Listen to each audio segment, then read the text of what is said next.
mas a minha consciência, a minha memória, as minhas lembranças das coisas que acontecem aqui, por mais simples que pareçam, me fazem levantar e vir. A palavra do Senhor é viva, é verdadeira, é forte, é eficaz. Ela é maravilhosa. E por causa dela, e a palavra, ela é a representação do nosso Jesus. Então é por causa dele que nós estamos aqui. É só por causa dele. É tão bom ver vocês. É tão bom abraçar vocês. Mas esse amor, essa completude, essa paixão, essa alegria em ver vocês em nós só existe por causa dele. Ele fez tudo, ele faz tudo, o nome dele é tudo para nós, em nós. Por isso existimos, por isso estamos de pé, por isso cambaleamos e não caímos, por causa dele e somente dele. Você pode falar o nome dele? Jesus. Fale com suavidade. Jesus. Agora fale com força. Jesus. É por causa dele. É só por causa dele. Amém, irmãos? Vamos abrir as nossas Bíblias em Mateus. Evangelho de Mateus, capítulo 24.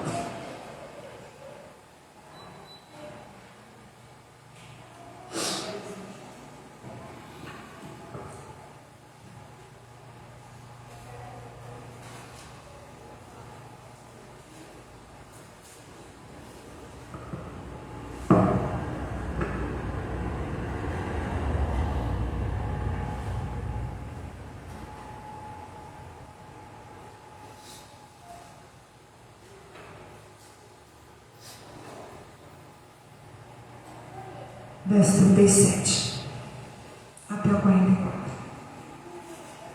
Evangelho de Mateus, capítulo 24, versículo 37 até o 44.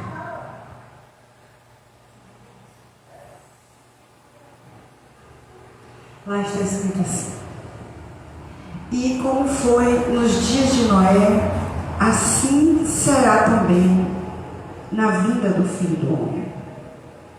Porquanto, assim como nos dias anteriores ao dilúvio, comiam, bebiam, casavam e davam-se em casamento, até o dia em que Noé entrou na arca, e não o perceberam, até que veio o dilúvio e os levou a todos, assim será também a vinda do Filho do Homem. Então, estando dois no campo, será levado um e deixado o outro. Estando duas moído no moinho, será levada uma e deixada a outra. Vigiai, pois, porque não sabeis a que hora há de vir o vosso Senhor.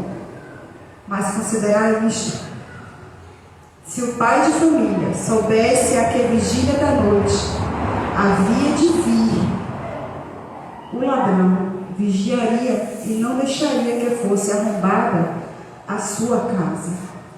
Por isso estai vós apercebidos também, porque o Filho do Homem há de vir a hora em que não penseis.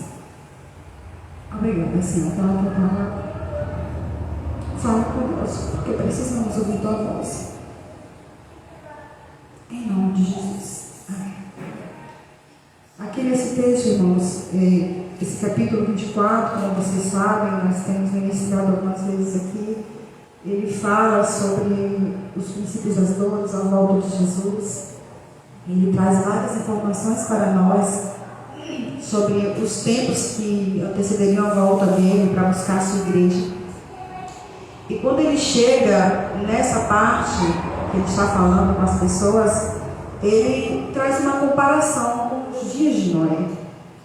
E é interessante que ele fala, aqui tem no versículo 37, bem específico, né? Como foi, assim como foi nos dias de Noé, assim será também a vinda do Filho do Homem. Eu quero ler com você, a gente vai voltar para esse texto agora, mas eu quero que você vá em Gênesis capítulo 6, eu quero só ler só um texto rapidamente com você. Eu não vou me alongar muito, mas eu quero ler um texto com você, porque ele falou assim como foi nos dias de Noé. Eu quero ler um pouquinho aqui para você, só para lembrarmos um pouco do que a Bíblia registra sobre isso. Capítulo 6. Eu quero ler do versículo 5 até o 8 com você. Bom? Gênesis capítulo 6.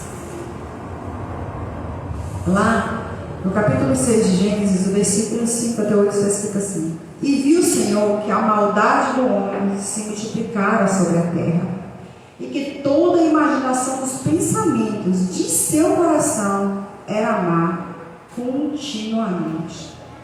Então arrependeu-se o Senhor de haver feito o homem sobre a terra, e pesou-lhe em seu coração. E disse o Senhor: Destruirei sobre a face da terra o homem que criei, desde o homem até o animal, até o réptil, até a água dos céus, porque me arrependo de os ter feito. Noé, porém, achou graça aos olhos do Senhor. Então, esse texto aqui fala um pouco de como estava a humanidade naquela época. E aqui diz que a maldade do homem tinha se multiplicado muito. E Jesus, quando ele fala lá, nós estamos em Mateus 24, capítulo 37, assim como foi no dia de Noé. Então, não sei se você sente, eu creio que sim, a maldade é tão intensa no coração das pessoas. A gente ouve ver tanta atrocidade, tem coisa que eu não consigo nem ver. Eu começo a ler certas notícias, eu paro e saio. Tem certas coisas que são difíceis até de se ouvir, de tanta maldade, de tanta crueldade no coração humano. E isso realmente é muito semelhante, né? O que estava na época de Noé. Mas é interessante que Jesus, quando ele faz a comparação aos tempos de Noé, ele traz um destaque para algo que não é essa maldade que está no coração humano. E isso me surpreende em Jesus. Muitas vezes ele nos surpreende, na verdade, né? Porque ele começa no versículo 38 falando assim, porquanto, assim como nos dias anteriores ao dilúvio, eles comiam, bebiam, casavam e davam-se em casamento, até o dia em que Noé entrou na arca e não perceberam, até que veio o dilúvio e levou a todos, assim será também a vinda do Filho do Homem. Então, quando ele chega, ele traz um destaque aqui. Diz assim como foi nos dias anteriores à entrada de Noé e sua família na arca, assim será também quando estiver próximo à minha vida. Então, Jesus, ele traz, a Bíblia é recheada de sinais para nós. E é interessante que ele traz essa comparação. E isso me chama muito a atenção. Ele diz aqui, comiam, bebiam, casavam e davam-se em casamento. Como ele bebeu uma coisa errada, nós precisamos disso. É uma necessidade. Como a gente gosta de comer, né? Ou um negócio bom. Gente, comer é um negócio bom demais. E Deus fez um negócio bom demais para a gente. Na nossa boca, o que Deus fez aqui dentro é um negócio bom demais. Então, comer, tomar um suco, tomar uma coisa que a gente gosta, é bom demais. Não é só necessidade, mas é um prazer que Deus nos deu. E ele diz depois aqui, além disso, casavam e davam-se casamento. Casar é uma coisa boa? Sim. E necessária? Sim, senão não existiriam famílias. Então, Deus nos fez, deu a ordem lá em Gênesis, depois que aconteceu tudo com Noé, que Noé desce, Deus dá uma ordem para ele, multipliquem-se. Então Deus está dizendo que é para ele, casem, tenham filhos, façam os filhos de vocês casar, ter filhos, né? Então, foi algo que Deus disse para acontecer. Era não só uma coisa necessária, mas boa, prazerosa, importante. Mas ele traz isso aqui como algo que é um sinal da vida o que ele está querendo dizer. Se isso não é ruim, se isso não é incorreto, se isso é uma coisa boa, louvável, por que ele fez essa comparação? Naquela época, eu acredito, não tem muitos detalhes ali, se você for ler a história de Noé, não tem muito detalhe de como foi, só conta um pouco do tempo que foi construir a arca, não existia chuva, água brotada, não tinha esse negócio de choveu, não tinha isso, né? Mas eu acredito que Noé começa a construir uma arca, se você começa a ver uma construção tão gigante de algo, você se fica curioso, né? O que é isso aí? Para que isso aí? Que troço é esse? É um barco grande, é uma arca. Deus mandou eu construir, porque vai ter uma chuva, vai inundar a terra. KKKK. Eu acredito que começou a ouvir muita gargalhada, né? Como é isso? Então, assim, eu acredito que pessoas não perguntaram e ele anunciou. Eu acredito nisso. Que Noé anunciou que ia ter uma grande chuva, ia ter um dilúvio, que a terra ia ser inundada e todos iriam morrer. Só não iam morrer quem estaria na arca. Eu acredito nisso. Mas aqui diz que as pessoas elas estavam vivendo a vida no normal, no natural, no necessário. Eles estavam concentrados no dia a dia, nas necessidades pessoais. Por que Jesus está querendo nos alertar como igreja, quando está próximo da vida dele? Ele está alertando algo para nós. Que chegaria um tempo em que as pessoas estariam tão concentradas no seu eu, nas suas necessidades, na sua família, no seu trabalho, nas suas vontades, nos seus problemas pessoais, nos seus problemas de casamento, nos seus problemas familiares, nas suas dores familiares, pessoais, que eles ficariam despercebidos da volta do Senhor, desconcentrados naquilo. O que eu acredito é isso, porque foi o que Jesus pontuou. Ele falou aqui, eles não o perceberam. Eles estavam comendo, bebendo, fazendo festa de casamento, festa de aniversário, casando. Em alguns lugares você vai entender aí o dar-se ao casamento como um momento da intimidade do casal também. Alguns dizem que está envolvido com isso, outros dizem que não, que é só a questão do pai. Quando você vai ver a tradução, fala um pouco assim, que esse termo, dar-se ao casamento, era o pai pegar a filha e entregar para ser posse agora do esposo, né? Ter o seu momento com ele e passar a ser cuidada por esse homem. Então, ele traz para nós aqui que eles estavam vivendo a vida, concentrados naquela vida e desconcentrados no Senhor. Foi o que aconteceu com aquele povo, porque eles estavam vendo Noé e sua família trabalhando em algo e tocaram a vida deles. Aquilo para eles não fez diferença nenhuma.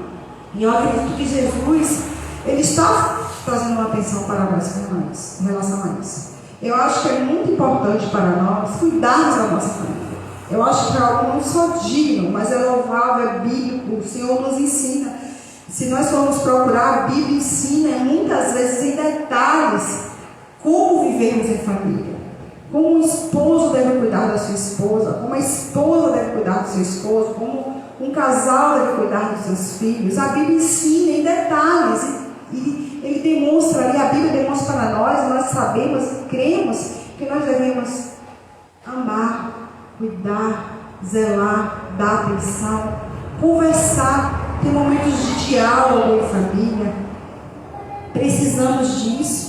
Um ouvir o outro, conversar, desabafar com o outro, tentar entender o outro, as diferenças do outro. Estudarmos sobre nós mesmos, sobre o outro. Eu acho que isso é imprescindível. Precisamos realmente viver isso.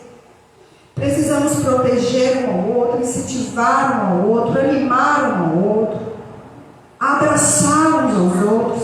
Precisamos disso como família.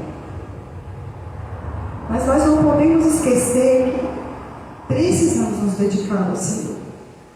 Nós não podemos pensar, irmãos, que podemos ter folga do Senhor. Isso é muito preocupante. Nós estamos vivendo dias muito difíceis. difíceis, realmente, dias angustiantes, dias tristes. Mas a gente precisa entender que a nossa busca pela presença do Senhor, pela intimidade com o Senhor, orar, jejuar, meditar na palavra, ter tempo para dedicar ao Senhor. Irmãos, a gente não tem tempo. A gente não consegue mais ter tempo. Qualquer pessoa que você parar para conversar, se a gente dedicar aqui meia hora para a gente conversar, como é que foi seu dia? Como foi sua semana?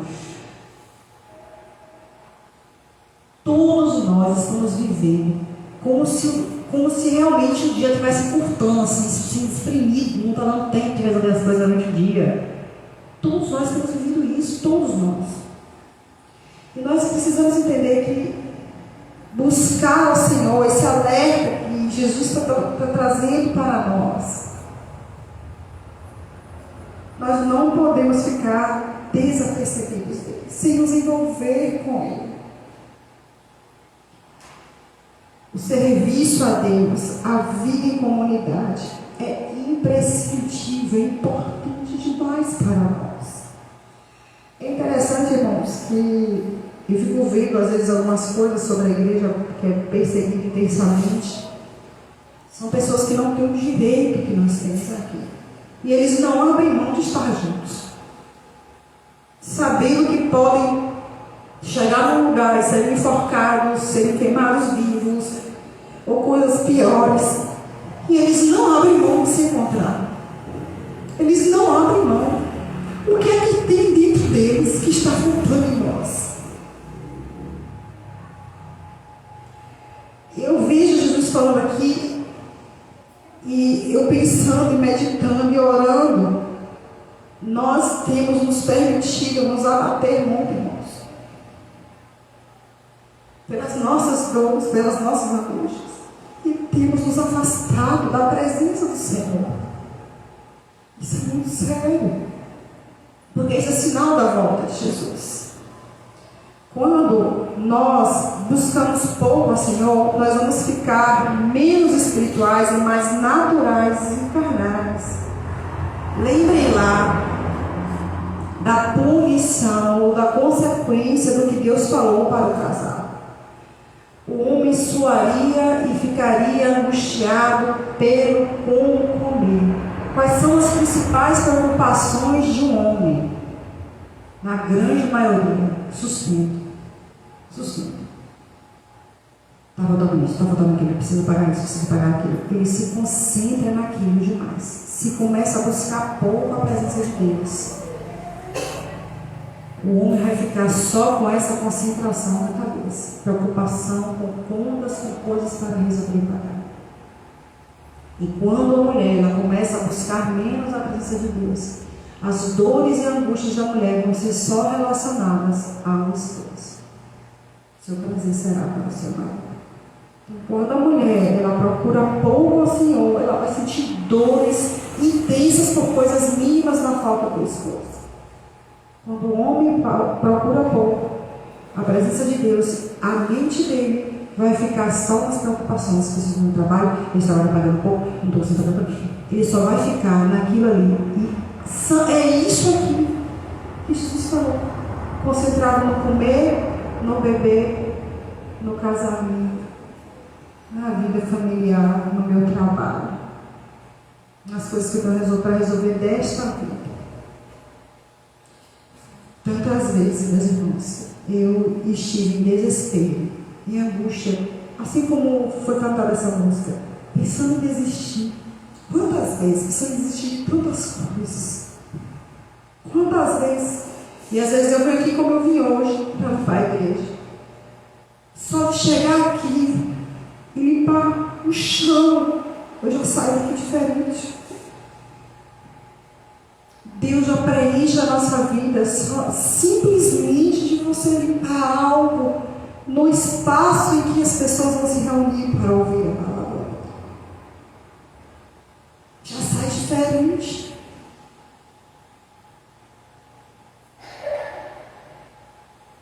Mas precisamos nos envolver com as coisas de Deus, porque isso nos levanta, isso nos ajuda a nos levantar da nossa dor.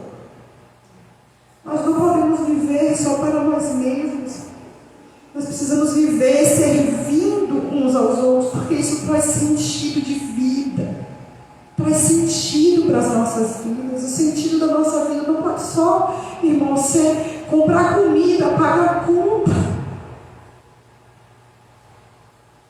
E o relacionamento familiar apenas. Eu hoje ouvi uma canção, como me tocou, estudando e orando, eu ouvi uma canção, como me tocou. Ai, não sei nada. Daqui a pouco eu vou ver se eu coloco para vocês ouvirem. Se nós ficarmos assim, realmente faz muito ao nosso tempo para o Senhor. Porque sempre vai ter algo a mais para fazer, para viver. Hoje eu cheguei na igreja para limpar, eu achei 2 copos no chão. É interessante, às vezes, quando o Espírito Santo ministra a minha vida. Aí eu fui passando pano assim, arrastando o copo e trazendo. Aí o Espírito Santo falou comigo assim: quando cai lixo na sua casa, no chão, você larga lá, vai vir. Não, Senhor. Se o copo cai no chão de suco, você deixa lá. Não, Senhor. Eu pego ele e coloco uma pia para lavar. E se tem lixo no chão, você faz o quê? Eu capo o lixo, boto no saco do lixo. No dia que o carro passa para levar para bem longe da minha casa, você joga fora. E por que vocês aqui jogam no chão e deixam? Sabe que às vezes tem acontecido com a igreja do Senhor. Essa geração que agora ministra que você é a casa de Deus. Você é o templo de Deus, a gente desvaloriza o lugar que a gente se encontra. Uma coisa não deve excluir a outra coisa. E eu me sinto vergonhada às vezes em conversar com a Espírito Santo, porque ele às vezes me quebra mesmo. Nós não podemos ter tempo só para limpar a nossa casa, cuidar da nossa casa, fazer comida, comprar roupa, pagar a escola, levar a menina para fazer esporte, pagar conta, volta para casa, vai trabalhar, volta para casa. Nós não podemos viver só assim, irmãos. Nós não podemos viver só assim. Porque se a gente ficar concentrado mais só nisso, que é o que Jesus está falando aqui, nós vamos ficar despercebidos. Precisamos ter mais tempo de qualidade com o Senhor. Ajoelhar na presença dele. Não tenho nada para falar, só sinto dor. Chore. Pronto. Ele está ali. Por mais que a gente não sinta, ele está. Eu vi uma mulher fazendo uma ministração, achei interessante, ela falando dela, casada com filhos, e ela contando algumas experiências que tinha em casa, né? Ela disse assim: meu Deus, eu sou invisível. E ela fez uma ministração falando, né? Eu sou invisível, que a ministração dela fez, que ela é invisível. Porque ela falava para os esposos não ouviam, ela falava para a filha não ouvia. Eu dei risada assim, às vezes eu me sinto assim, bem invisível outra vez. E o negócio engraçado foi ouvindo, né? Ministrando. Ela falando que se sentia invisível, e ela disse assim: Senhor, que negócio estranho, a gente faz tudo, e a gente às vezes parece que não existe. Aí a gente chega num lugar, a pessoa cumprimenta todo mundo, não me cumprimentava. Eu falava com meu esposo, falava, uma roda de amigos, aí na hora que eu chegava, um amigo falava com a mãe, falava com a criança: você quer vacinar? Eu sou gente, eu não estou aqui, eu sou invisível. E aí ela disse que um dia eu estava voltando para casa conversando sozinha, aspas, né? Porque a gente nunca conversa sozinha, né? A gente está conversando sozinho, tem alguém que está ouvindo muito bem, e ele responde. Assim, às vezes ela fala assim: poxa, às vezes eu me sinto invisível, parece que o povo não me enxerga. Será que eu estou transparente? Ela ficou se olhando assim: será que está acontecendo alguma coisa? Eu estou, sei lá, o que está acontecendo com a minha vida? E aí ela ouviu o Espírito Santo falando com ela assim: eu te vejo. E vejo tudo. Tudo que você faz. Tudo que você deixa de fazer. Tudo que você sonha. Tudo que você pensa. Tudo que você sente. Eu me importo. E aí ela decidiu mudar o coração dela. Assim, ele vê. Ele vê. Então, se eu me dedico tempo a ele, tudo vai ficar diferente quando eu fizer as outras coisas. A gente se sente satisfeito, preenchido na nossa satisfação. Não está tudo bem, não está tudo legal. Mas ele está aqui. Aí a gente sente um negócio diferente. Para de sentir insatisfação. A gente começa a se sentir visto por ele.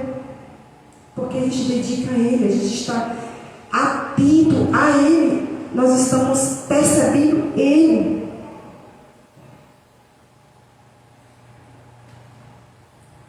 Vamos no versículo 33 desse capítulo. Jesus falando de diversos sinais, ele falou assim: igualmente, quando virem todas essas coisas, saber que ele está próximo, às portas. Versículo 36. Porém, daquele dia, ora, ninguém sabe, nem os anjos do céu, nem o Filho, mas unicamente o Pai. Muitas coisas, irmãos, são sinais. E nós precisamos estar atentos aos sinais. Precisamos muito estar atentos aos sinais. Isso que eu estou te falando hoje, que você tem visto, é sinal de que ele está próximo.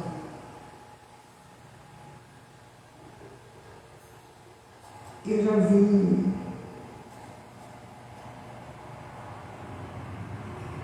famílias, mulheres se afastarem do Evangelho ou se preocupar mais, entre aspas, com o filho e fazer a vontade de um filho. Pessoas até que já congregaram conosco. Eu vou sair porque a gente teve duas famílias que deixaram de congregar com a gente, porque na época a gente não tinha. Hoje a gente tem pouco, né? Enquanto os jovens não tinha. Se você não tem enquanto dos jovens aqui, não tem nada para os jovens, eu vou procurar a igreja que tem. A família toda desesperada. Porque o jovem dizia: não quero ir para a igreja ficar ali sentado fazendo nada. Se um jovem não se sente igual a esse jovem que você está vendo ali, para ter paciência para ouvir a palavra, não vai ser um grupo de jovem que vai salvar esse jovem. E essas famílias estão desviadas por causa disso. Porque fizeram escolhas erradas. O coração do meu filho, se o seu filho não tem prazer em vir um culto, ouvir uma palavra, ele não vai ter prazer num encontro de jovem que faz só zoada, ele não vai se encontrar com Jesus nesse encontro. Ele não vai se encontrar com Jesus nesse encontro. Não vai ter mudança no coração para salvação. É salvação que a gente quer, ou a gente quer fazer a vontade dos nossos filhos. Jesus disse que não deixa pai, mãe, filho por amor de mim, não é digno de mim. E ele está dizendo aqui: sua família não pode ser mais importante do que eu mesmo, sou para você. E às vezes a gente deturpa, atrapalha as coisas dentro da própria palavra. Eu já vi mulheres enchidas de Deus se desviarem porque o marido que não frequentava a igreja, não gosta dessa igreja que se frequenta, vão para outra. A família toda desviada. A família toda se frequenta.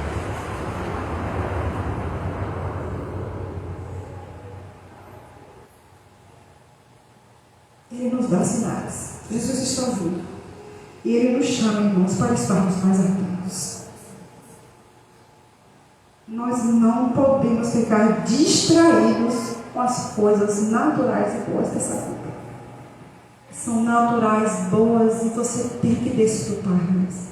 Desfrute da sua família, desfrute de um passeio, saia com a sua família, tome um sorvete, não tem dinheiro, só caminhe no meio da rua, faça o que é necessário fazer. Faça o que é necessário fazer. pela sua família.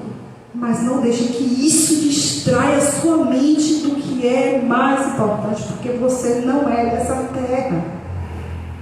Eu e você não somos daqui. Nós não podemos nos distrair com as coisas dessa vida ao ponto de não estarmos preparados para a vida. É isso que Jesus falou aqui.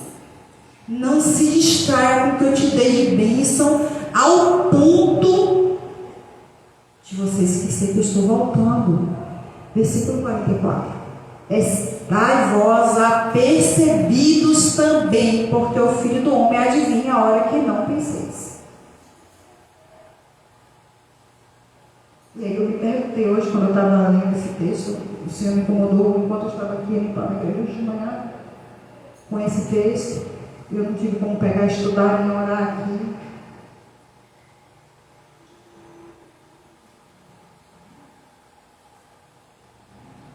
Enquanto Kevin estava dormindo, eu deitada ao lado dela, eu li, meditei um pouco. E eu me fiz essa pergunta.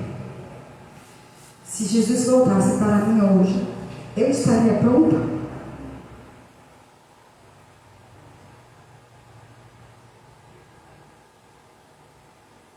Eu estou vivendo como uma amiga íntima de Deus, como filha dele? Eu dedico tempo a ele. Eu escuto ele quando ele fala. Eu estou necessitando dele.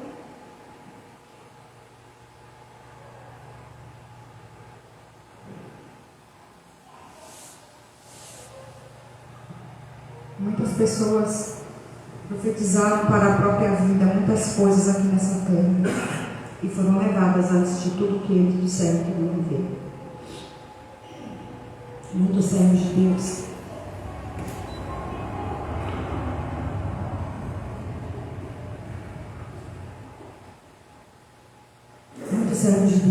esperaram curas, milagres.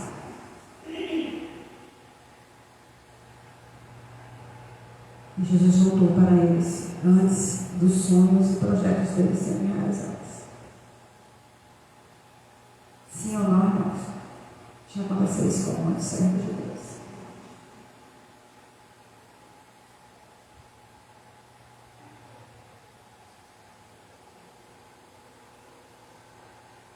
Deus tem promessas para nós, sim.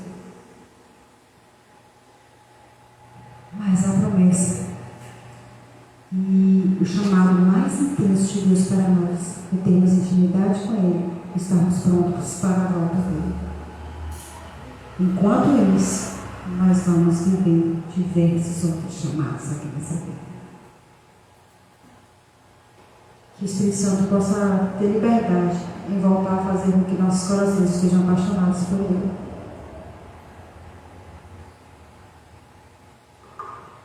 A música que eu ouvi hoje se chama Que Milagre. Eu não lembro o nome do cantor. Eu achei interessante. Ele fala assim: que milagre, o maior milagre. Eu poder ser chamada amigo de Deus. Eu poder ser relaxado pelo amor de Deus. Eu poder ser perdoado por Deus. Aceitar Deus como Pai, como amigo. Que milagre! Que milagre! Vou mandar depois lá no grupo da igreja. Você, se puder, escuta e faz uma ministração antes. Eu acho muito interessante o que ele falou. Deus, Ele fala, e eu achei muito interessante essa música quando eu ouvi hoje à tarde, logo depois que eu estava meditando, eu não achei que foi por acaso. Diz assim que quando Jesus derrama o sangue dele, Ele nos cura intensamente e nos dá 3 milagres intensos. Ele nos dá o direito de nos relacionarmos com Deus.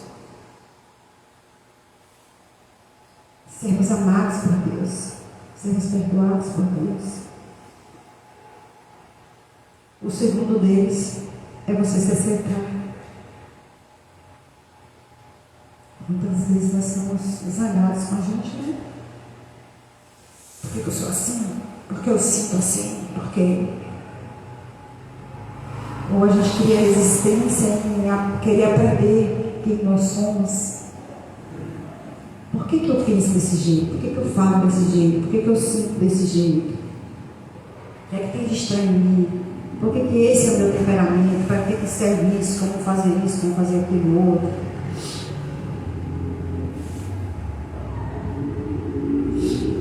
E ele diz, e a outra coisa é a gente aceitar o outro.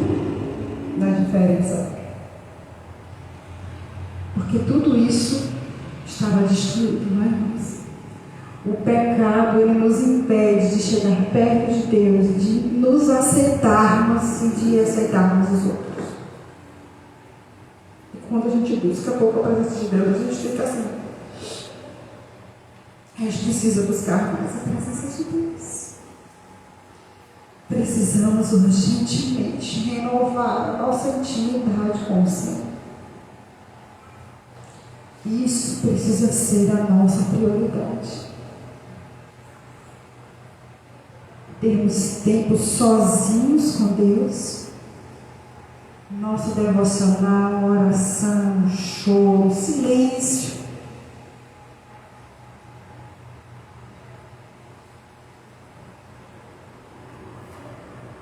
Um tempinho com Ele, nem se você sente no chão para ficar com ninguém, só com Ele.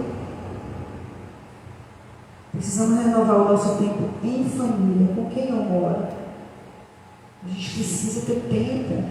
Se a pessoa que mora com a gente aceitar, ler a Bíblia junto, orar junto, cantar um louvor junto, pular junto, música de Deus, dançar junto, se alegrar junto com as coisas de Deus, ter um tempo juntos.